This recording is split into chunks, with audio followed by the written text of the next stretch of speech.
Olá, muito boa tarde para você que nos assiste ao vivo. Estamos começando nossa 9ª palestra da parceria do Colégio Interativo com as faculdades Anhanguera, com a finalidade de transmitir a você, vestibulando, algumas dicas de questões que poderão aparecer nas provas do Enem. Desde 2009, o Enem ganhou mais importância porque passou a ser usado por instituições públicas de ensino superior como critério de seleção, em substituição aos tradicionais vestibulares. Neste ano, o Enem conta com aproximadamente 6,5 milhões de inscritos e as provas ocorrerão nos dias 3 e 4 de novembro, às 13 horas. Nossas palestras estão sendo transmitidas ao vivo toda segunda e quarta, às 16 horas, e a programação pode ser consultada no site da Anhanguera, anhanguera.com. Na palestra de hoje, o tema será conservação e produção de energia, e trouxemos aqui o professor Franco Giaggio para abordar um pouco esse tema tão recorrente na prova do Enem. Franco, boa tarde, obrigado por sua presença. Ô Glauco, muito boa tarde, eu que agradeço ao convite e a possibilidade de estar sentado aqui na cadeira onde vários amigos, professores já passaram.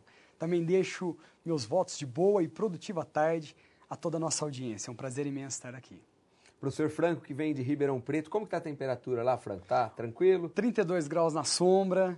Essa semana o clima se tornou mais ameno, depois de longos meses de seca, né, Glauco, que enfrentamos na nossa região, mas agora está um clima bastante gostoso e amistoso lá naquela região também, Glauquinho. Você sabe que eu até já contei essa aqui, eu fui fazer um exame médico no começo do ano, em Ribeirão, e assim, passando um calor, 38 graus, cheguei no consultório médico, ar-condicionado, comentei com o médico, falei, nossa, tá terrível esse calor. Ele falou, hoje ainda tá fresquinho.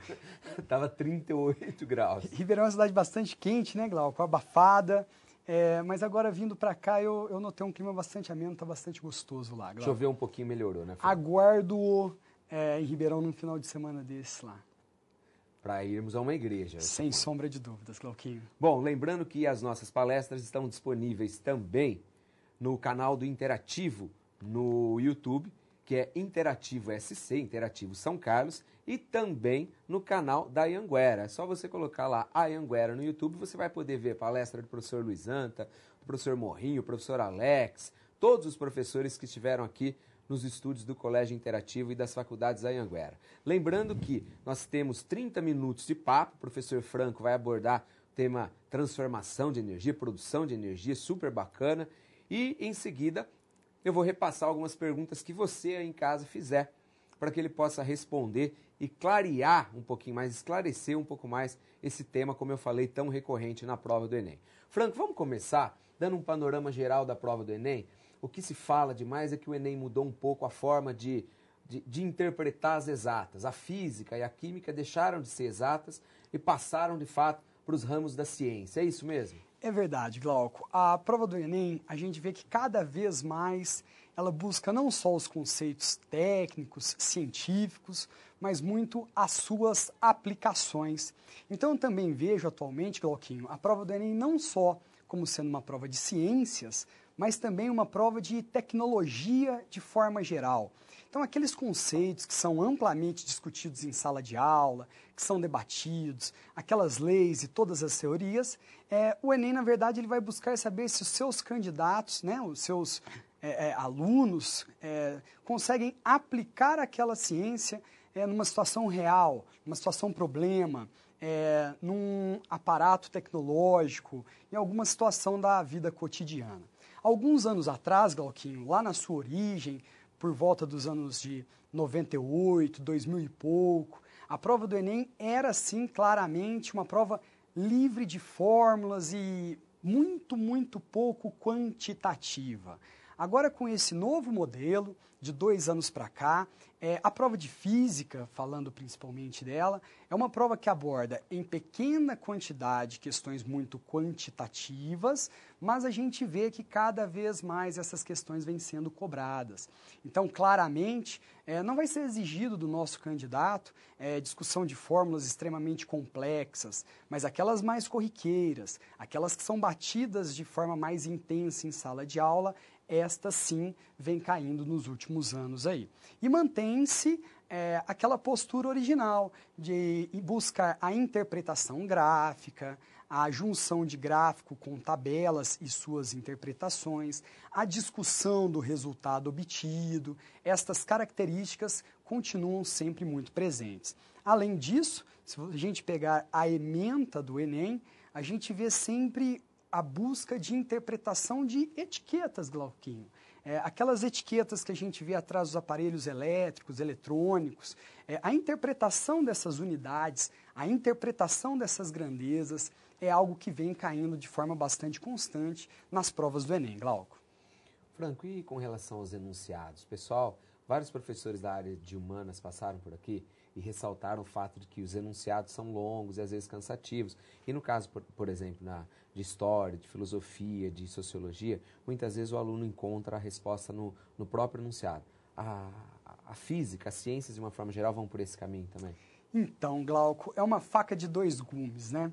Da mesma forma que a gente tem na prova do Enem, questões com longos enunciados, enunciados de talvez meia página, um quarto de página, para que você possa responder uma única questão, e muitas dessas questões nós temos no próprio enunciado as respostas necessárias. Nós também encontramos, por exemplo, na prova de Ciências da Natureza, longos enunciados que simplesmente ilustram o conceito, ilustram a questão, ilustra a pergunta a ser feita. De forma que, em diversas das vezes, Glauco, esse enunciado não é necessário para a resolução das questões. O que eu costumo sugerir aos nossos alunos, associado aí à prova de Ciências da Natureza, é o seguinte, Glauco: bateu o olho na questão, observamos um longo enunciado, vamos dar uma lida rápida na pergunta que está sendo feita.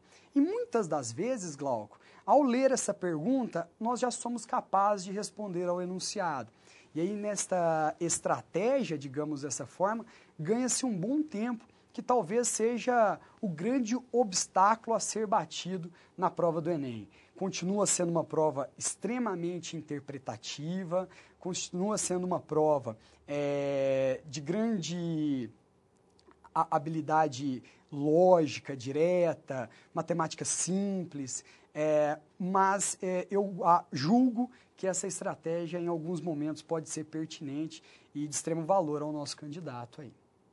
Pois estou recebendo aqui o professor Franco Giage, que vai começar a abordar agora o tema energia, professor de Ciências da Natureza, nessa 9ª palestra sobre temas que podem aparecer na prova do Enem, numa parceria do Colégio Interativo e das Faculdades Anhanguera. Lembrando que na próxima quarta-feira, dia 3 de outubro, eu vou receber aqui nos estúdios da Anhanguera e do Interativo o professor João Emílio, que vai abordar um tema relacionado à biologia. Eu queria lhe perguntar o seguinte, Franco: o tema da nossa palestra, desse papo hoje, é energia. Como é que a gente define energia?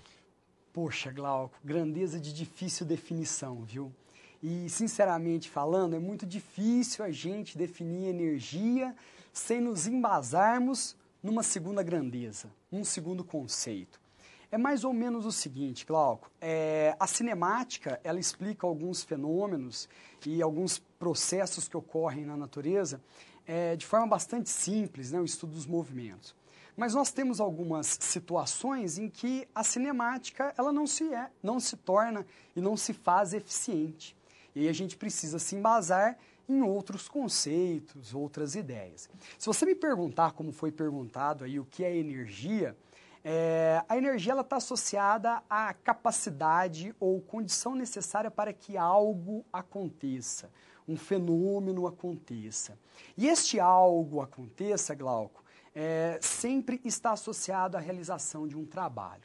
Então, sendo claro e direto, eu falaria que energia é a capacidade de realizar trabalho.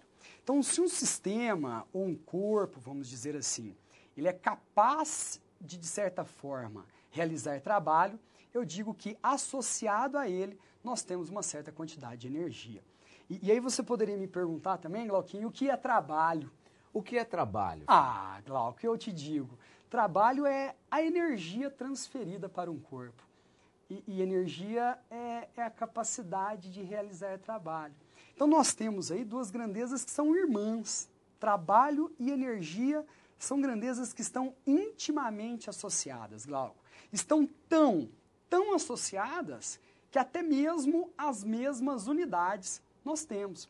Então, no Sistema Internacional de Unidades, o aluno bem sabe que a gente vai medir trabalho, quantificar trabalho em joules, assim como nós quantificamos energia em joules. Não é a única forma, ou na verdade, unidade de energia, mas é a unidade do Sistema Internacional. E ao longo do nosso bate-papo, aparecerão diversas outras unidades de energia aí, Glauquinho. Franco, hoje se fala demais em conservar energia, né? A conservação da energia é possível? A energia é sempre conservada?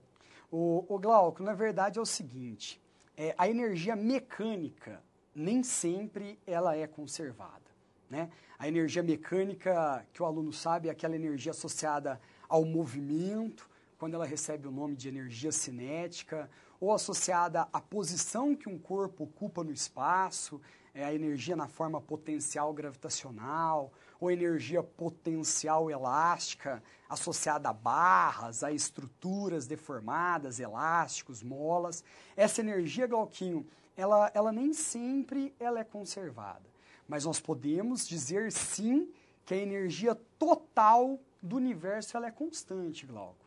Então, no momento em que parcela da energia mecânica desse sistema seja, vamos dizer, perdida ou dissipada, a gente tem que ter em mente que ela não sumiu, ela não deixou de existir. Ela foi transformada, Glauco. Então, a energia total do universo, ela é constante. A energia ela pode ser, sim, transformada, a energia ela pode ser transferida de um local para o outro, mas desaparecer ou ser criada jamais será, Glauco.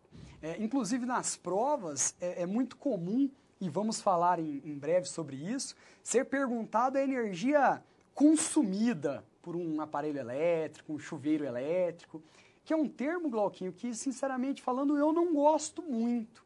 Porque quando falamos em consumo de energia, apesar de ser um termo bastante corriqueiro, presente em nossos debates, nossas discussões, no dia a dia, a gente sabe que a energia, de forma alguma, ela some, ela desaparece. Qual que seria o termo mais adequado? Eu gosto do termo transformada, Glauquinho. Então, eu, em umas provas, costumo perguntar qual a energia transformada por um aparelho elétrico, por um chuveiro, porque de fato por um motor. Quando você vai comprar um eletroeletrônico, de fato você vê, né? Consumo de energia. Consumo de energia. Você dá a ideia de que ele consome e ela desaparece, de fato. Né? Exatamente. E sabemos que ela não desaparece de forma alguma, ela é transformada.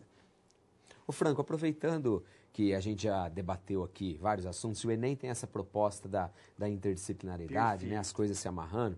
O professor Roque já esteve aqui abordando a questão do meio ambiente, o Morrinho já falou sobre matrizes energéticas, e eu queria que você, com viés do físico, destacasse um pouquinho as principais matrizes energéticas e focando um pouquinho aqui no Brasil. Tá, sinceramente falando, Glauco, não focando no Brasil, mas no mundo, nós temos uma grande e principal fonte energética. Sabe qual é, Glauquinho? O vento, a água, o sol. O sol. Glauco, certamente é de origem solar, muito mais de 90% da energia que nós temos disponível aí. Só para que nós tenhamos uma ideia, Glauco, se eu colocar um receptor perfeito, um ideal absorvedor de energia fora da atmosfera terrestre, ele vai ser capaz de absorver do Sol cerca de 1.400 watts por metro quadrado. Então eu pego uma plaquinha de um determinado absorvedor, vamos dizer assim, perfeito, de 1 metro quadrado, ali eu terei a incidência de 1.400 watts, que seriam 1.400 joules de energia por segundo. Se a gente estimar aí toda a superfície terrestre que fica voltada para o Sol, né, nós temos aí uma imensa quantidade de energia por segundo incidindo em nosso planeta aí. Por isso eu digo que talvez a principal fonte energética que nós tenhamos seja o Sol. Fora essa, né, de origem solar, nós teríamos a fonte geotérmica, teríamos a nuclear, ou até mesmo a gravitacional, só que numa proporção infinitamente menor do que essa que nós temos disponível do Sol. E muitos dizem assim, Franco, mas boa parte de nossa matriz energética, ela é oriunda e ela é embasada na combustíveis fósseis, né?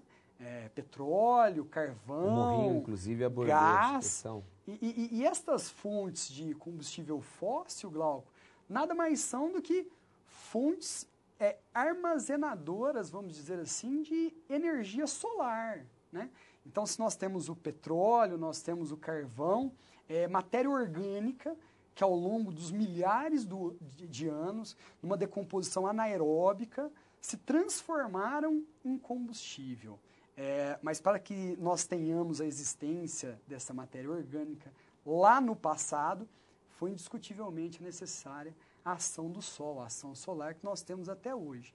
Você fala, nossa, Franco, mas aí é uma imensa quantidade de energia, né?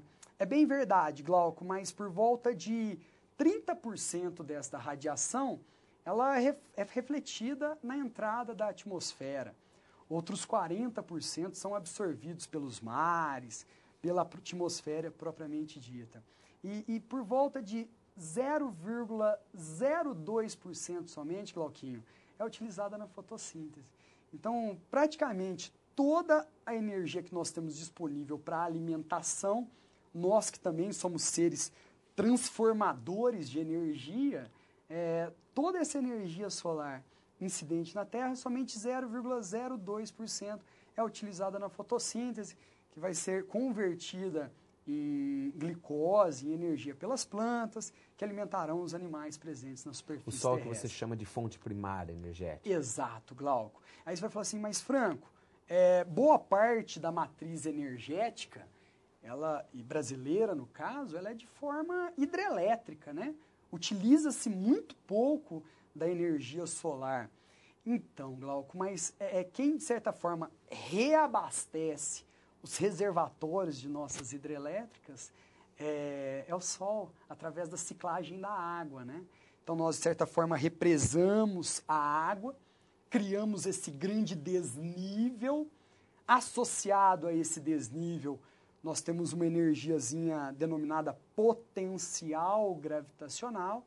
Essa energia potencial gravitacional associada ao desnível da água, ela vai sendo convertida em movimento, em energia cinética, através da descida por dutos gigantescos que nós temos nessas hidrelétricas, Glauco, dutos que possibilitam uma vazão de centenas de metros cúbicos de água por segundo.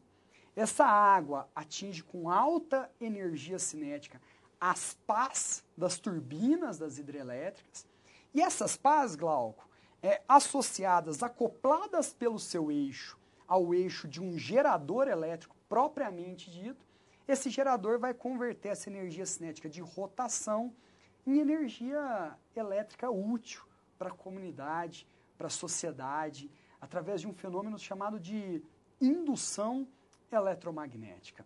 Ô Glauco, você sabe o que é o fenômeno da indução eletromagnética? Eu gostaria ou não, que você me dissesse. O Glauco é um fenômeno que vale a pena ser citado nesse momento, porque ele estará presente não só nas hidrelétricas, como nas termoelétricas, nas eólicas, nas termonucleares.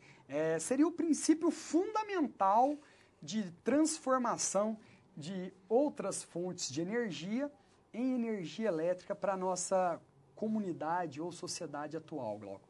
É mais ou menos o seguinte: se eu pegar um anel, Glauco, ou uma espira, que seria um anelzinho, uma bobina, e eu fizer variar no interior desse anel uma grandeza chamada de fluxo magnético, essa variação de fluxo magnético, ela gera uma tensão, Glauco, uma polarização, consequentemente uma diferença de potencial, que a gente dá o nome de força eletromotriz induzida. E é essa tensão, Glauco, que vai fazer com que nós tenhamos também uma energia potencial elétrica disponível para a utilização da sociedade, Glauquinho. Ô Franco, e com relação a uma matriz energética totalmente limpa, hoje existe um consenso mundial a respeito de qual seria a matriz energética mais adequada para o planeta. Aqui no Brasil, recentemente, a gente teve uma discussão muito ferrenha em relação à construção da hidrelétrica de Belo Monte. Até hoje tem, por conta de impactos ambientais. Mas é aceitável que o Brasil, de alguma forma, até pelos recursos hídricos que nós temos, Exato. faça uso de matriz da água como matriz energética. Agora, o Morrinho esteve aqui, ele falou que mesmo a água não é uma fonte totalmente limpa, né? Então, Glauco, a gente falar em fonte totalmente limpa, a gente não vai ter, viu, Glauco? Vou citar algumas fontes possíveis, convencionais ou alternativas de produção de energia elétrica, e aí a gente vai ver que em cada uma delas, Glauco, a gente tem alguns prós e a gente tem alguns contra, como tudo na nossa vida, né, Glauco? Por exemplo, falando da hidrelétrica, que é mais de 75% da matriz energética do nosso país, haja vista a imensa rede hidrelétrica, hidráulica que nós temos disponível, ela também tem os seus contra. E você disse aí neste momento com relação a Belo Monte. Várias são as questões que envolvem a construção e o debate com relação a Belo Monte. Belo Monte, com a sua construção completa, Glauco, será a terceira hidrelétrica em potência instalada no mundo.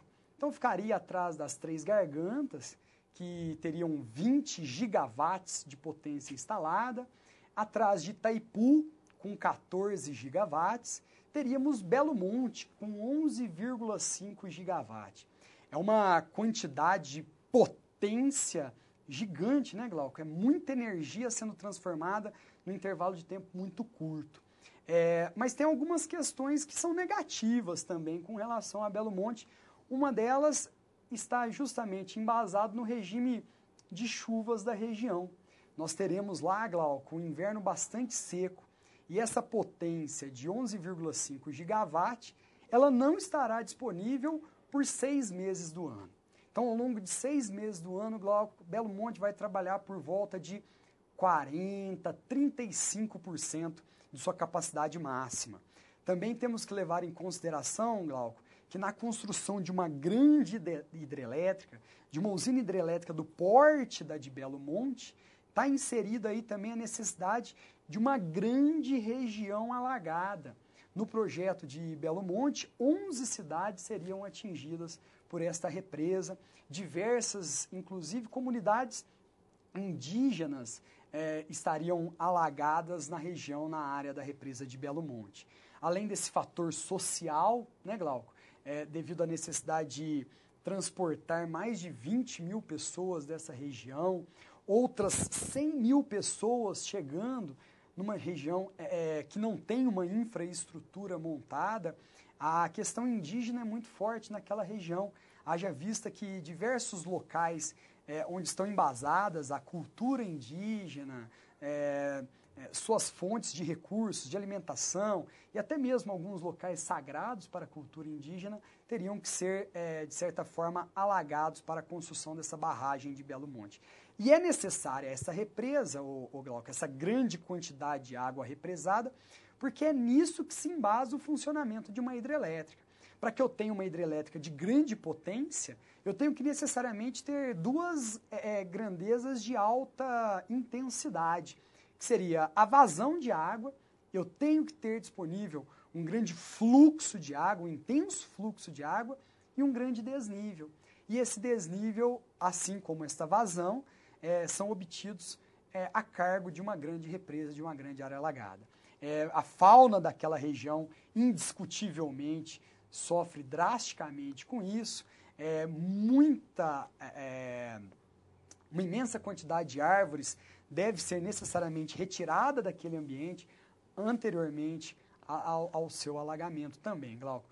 Glauco, tem até algumas espécies que são encontradas somente na região de Belo Monte e que poderiam deixar de existir aí, Glauco. Essa é uma velha briga entre os ambientalistas e aqueles que, de alguma forma, querem o progresso, né, Franco? É verdade, Glauco. A grande questão, eu acho que foi o Rock que colocou aqui, eu acho foi legal porque ele foi bem imparcial, mesmo com a visão do ambientalista. Ele falou, poxa, se a gente tem TV, um ar-condicionado, iluminação aqui, o pessoal lá também quer ter. Exato. Então a gente tem que ter esse jogo de cintura. É difícil chegar a esse equilíbrio, né? E é muito importante também a gente ressaltar, Glauco, que boa parte da energia produzida lá em Belo Monte já foi loteada e muitos desses lotes serão encaminhados ao nosso estado. Ou seja, nós é que continuaremos no nosso ar-condicionado. Mas sou favorável, viu, Glauco? É necessário que o país avance. Nosso país está com a economia relativamente aquecida e a questão energética influencia diretamente no desenvolvimento do nosso país. Vale lembrar, Glauco, que até 2030 a demanda energética deve aumentar em 30%.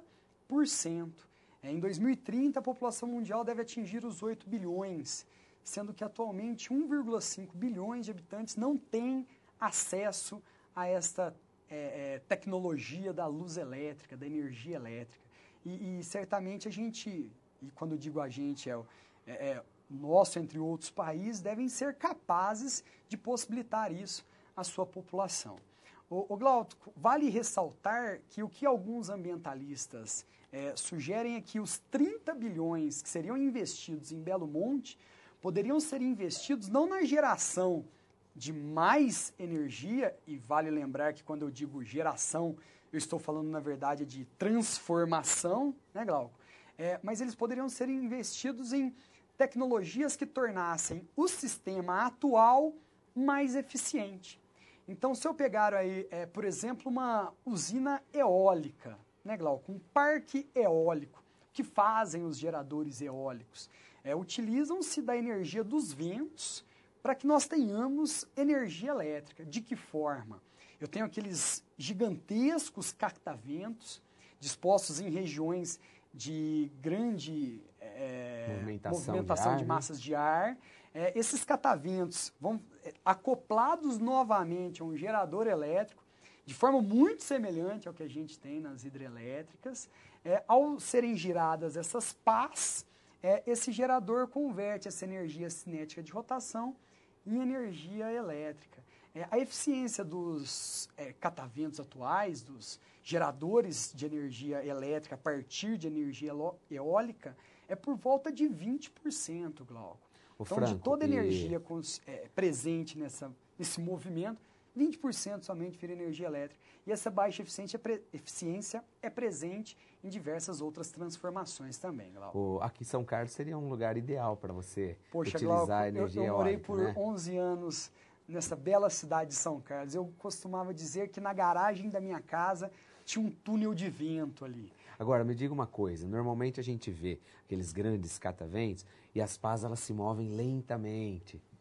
A energia ela é gerada a partir daquele movimento tão lento mesmo. Glauco, muito boa observação esta sua, viu, Glauco?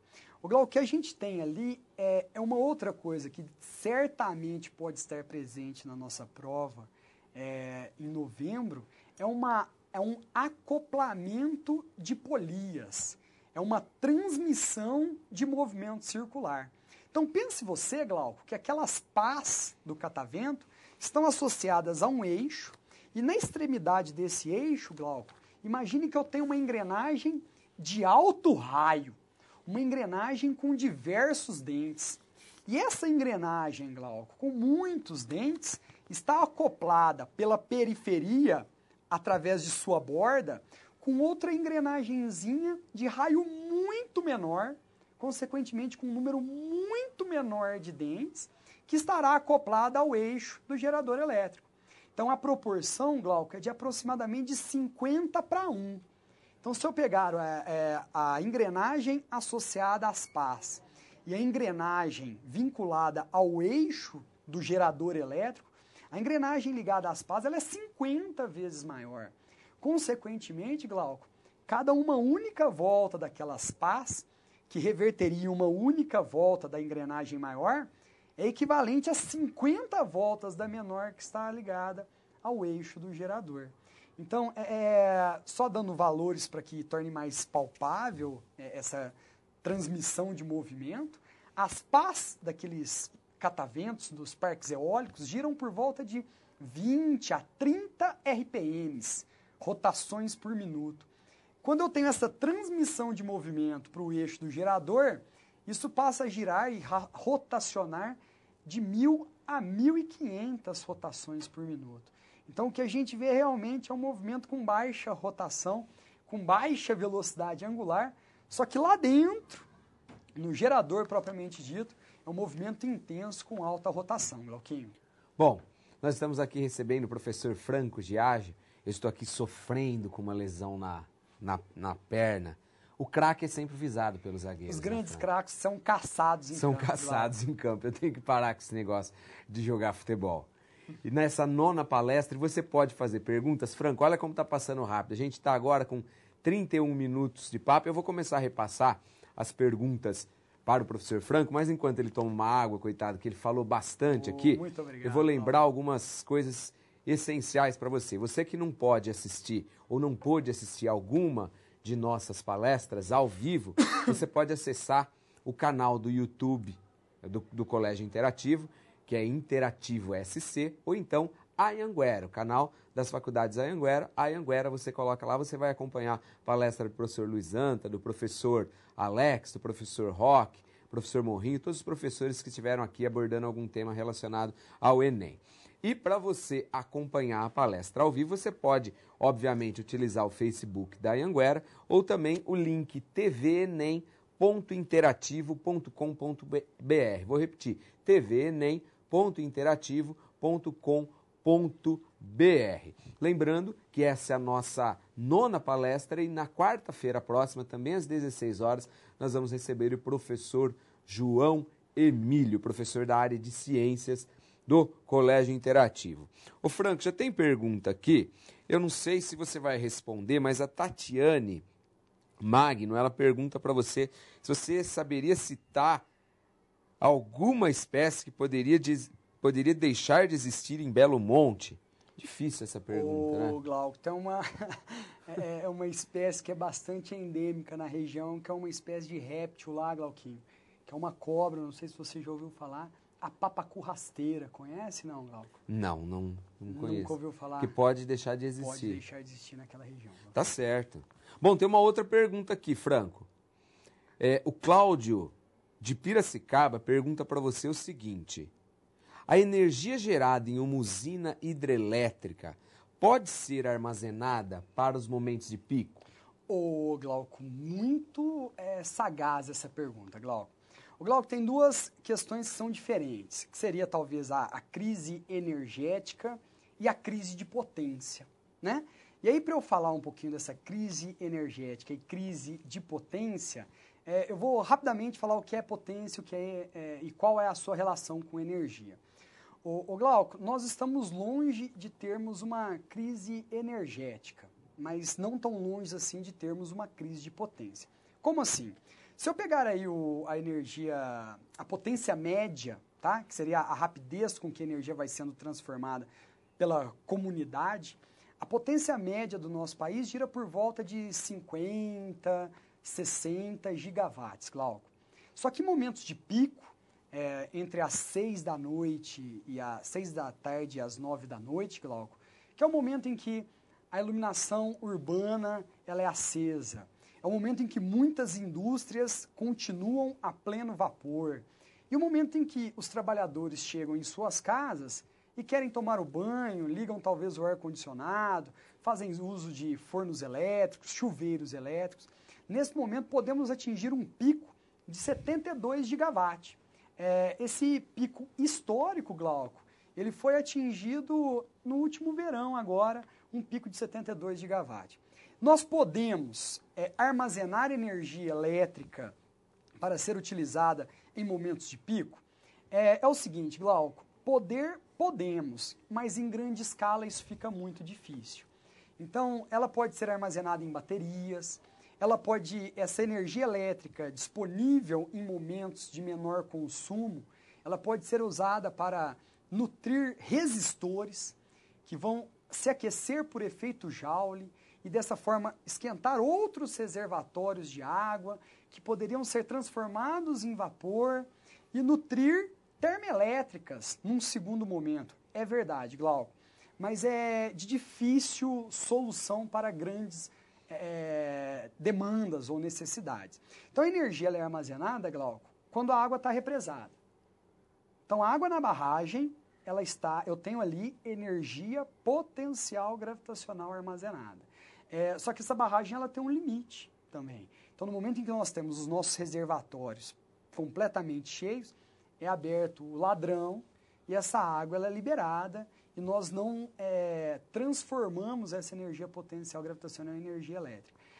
Mas é a única forma que nós temos de armazenar volumes grandes de energia. Outra coisa que é usada, Glauco, só para ilustrar isso, se eu pegar usinas solares, que vão converter energia luminosa, energia solar, em energia elétrica, nós temos basicamente duas formas de usinas solares. Uma que faz uso de células fotovoltaicas e que vão converter essa energia luminosa em energia elétrica. E nós também temos, o Glauco, uma outra usina solar que é chamada usina de concentração. São diversos espelhos que são postos, todos apontados para um único pontinho, onde toda essa radiação solar ela é refletida e absorvida por um único pontinho no alto de uma torre.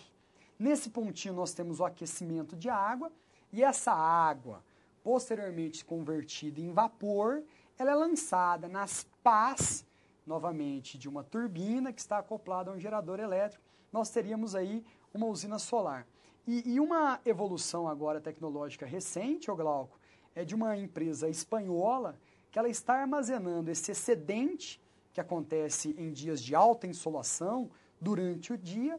Essa energia, esse calor é utilizado na fusão de um sal e esse sal a alta temperatura armazena essa energia para ser utilizado no período da noite, por exemplo. Então, aliando a reflexão desses raios solares com a fusão deste sal, seria uma usina solar que seria capaz de funcionar tanto durante o dia quanto durante a noite também, Glauquinho. Tecnologia. E tem mais pergunta para você aqui. Quem pergunta para você é o seguinte, Carlos Azuaite, de São Paulo, pergunta o seguinte, Franco, por que as hidrelétricas transmitem em corrente alternada e os aparelhos eletroeletrônicos, eu suponho, usam corrente contínua? Vamos lá. Glauco, a forma com que é gerada essa energia elétrica é que faz com que nós tenhamos a corrente alternada aí. Então, eu disse lá no começo que a energia elétrica ela é gerada a partir do fenômeno da indução eletromagnética.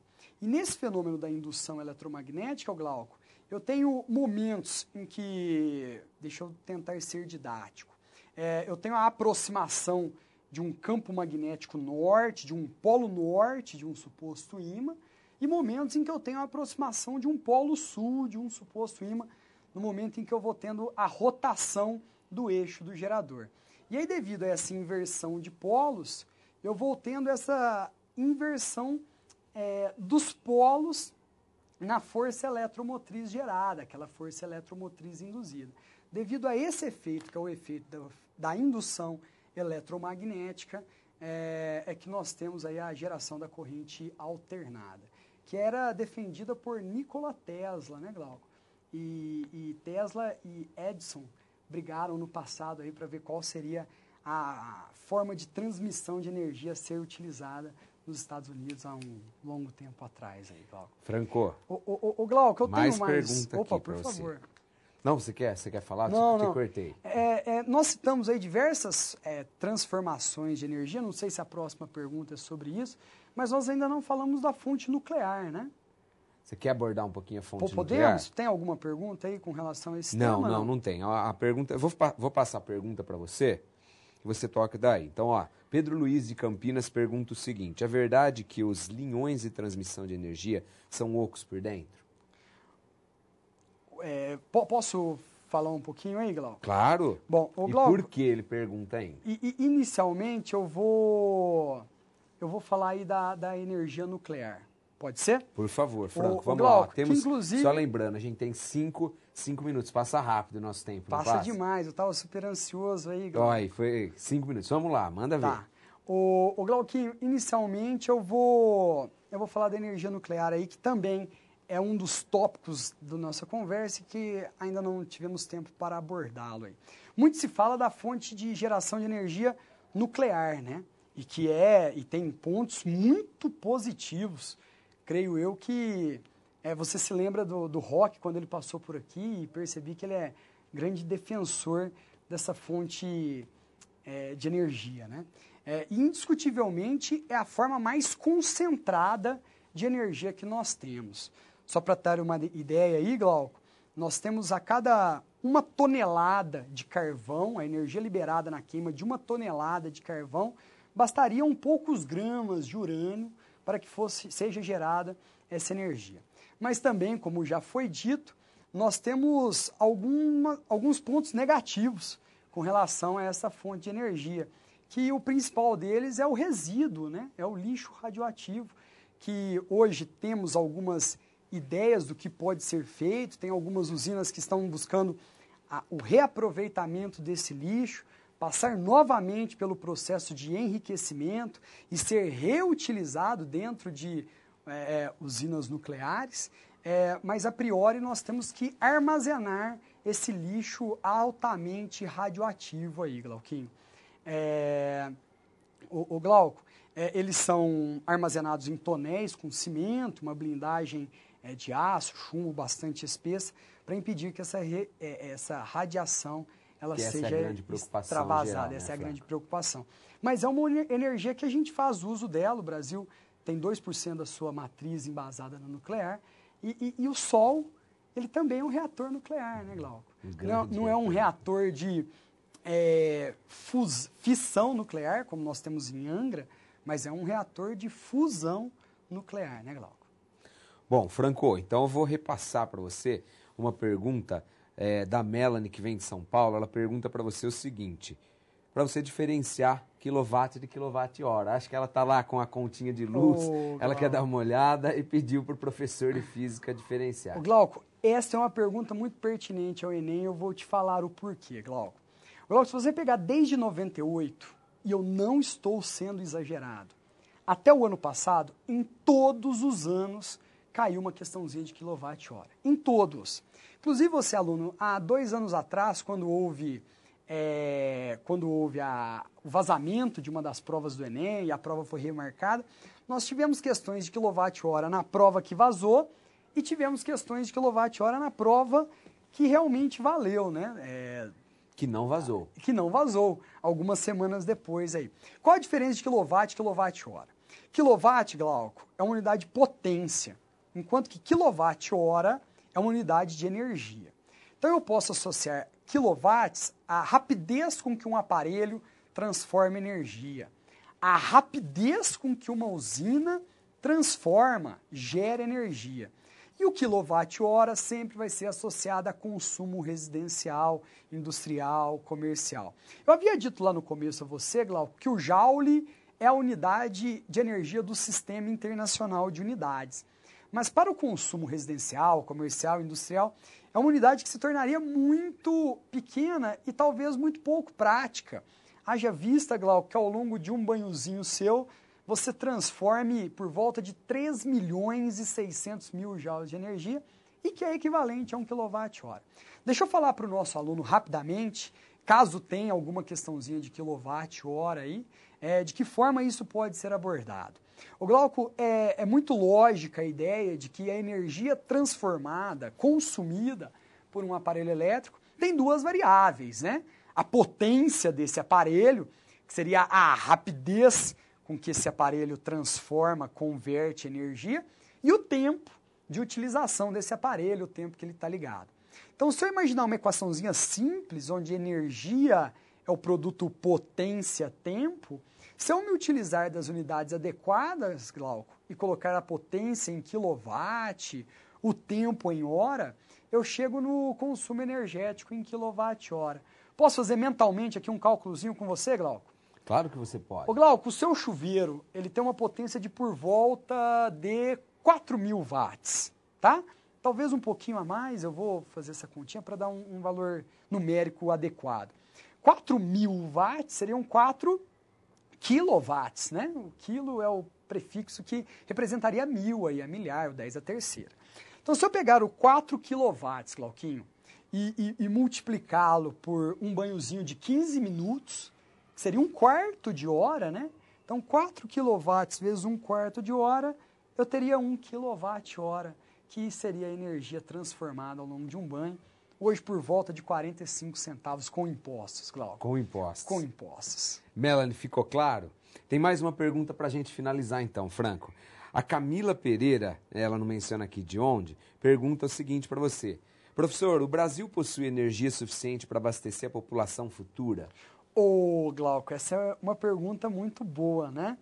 Ô Glauco, logicamente, os nossos governos de agora e posteriores terão que fazer o dever de casa. E talvez estejamos um pouco atrasados. Eu te digo por quê. A demanda atual, Glauco, ela é atendida. Mesmo nos momentos de pico, se nós tivermos nossos reservatórios num nível aceitável, a demanda atual ela é atendida. Mas até 2030, essa demanda pode crescer em 30%, Glauco. E outro compromisso, inclusive que foi um compromisso assumido pelo Edson Lobão a semana passada na ONU, Glauco, é a universalização do uso de energia elétrica, do fornecimento de energia elétrica. Hoje no país nós temos mais de 1 milhão de pessoas que não usufruem das facilidades da energia elétrica, né, Glauco? Então, se a gente abraçar essa população que hoje não tem acesso, com o aumento da demanda, certamente nós teremos aí um caos e talvez uma nova crise de potência, como aquela de 2001, de um tempo atrás aí, né, Glauco? Ou seja, existe a necessidade, a seu ver, de investimento na área de energia elétrica. E outro dado muito importante, Glauco, que eu me lembro nesse momento, é o seguinte. O Brasil, em consumo energético, vamos dizer assim, ele é o 9º país do mundo, tá? Então, você vai falar assim, nossa, muita energia, ela é consumida, consequentemente, necessária, né? É verdade, Glauco. Quando nós pegarmos o consumo per capita, nós caímos para 64º. Então, individualmente, nós consumimos muito pouca energia quando comparado a outras regiões do mundo. Certamente, se nós brasileiros passarmos a consumirmos energia como os norte-americanos consomem, hoje nós já não seríamos capazes de atender a essa demanda. E aí, com o nosso avanço tecnológico, quanto mais se avança, mais se consome, talvez tenhamos uma nova crise, caso, logicamente, o dever de casa não comece a ser feito desde ontem. Não haja investimento. Só para você ter uma ideia, Glauco, hoje nós consumimos, e a demanda ela é mais de 30 vezes maior do que na Revolução Industrial, que temos aí, 200 anos, ou mais, 2 séculos aí. Essa demanda já cresceu em 30 vezes. Talvez esse crescimento não seja tão acelerado daqui para frente, mas o crescimento ele vai existir. Bom, Franco, eu queria agradecer demais a sua presença. Poxa, mas já. Acho que foi muito, muito bacana, passa rápido, teve bastante pergunta. Tenho certeza que você que está aí nos assistindo pôde ilustrar e aprender bastante com aquilo que o professor Franco veio direto de Ribeirão Preto aqui para falar para a gente. Franco, muito obrigado. Glauquinho, muito obrigado pelo convite. Fico no aguardo de um próximo. Desejo uma boa prova a toda a nossa audiência. Um beijo grande, até a próxima. Pois nós terminamos aqui a 9ª palestra que elaboramos numa parceria do Colégio Interativo e das Faculdades Anhanguera. Nós lembramos que na próxima quarta-feira, dia 3 de outubro, às 16 horas, nós faremos nossa 10ª palestra, cujo tema será a importância da célula com o professor João Emílio. Eu aguardo a presença de vocês, um grande abraço e uma ótima segunda-feira.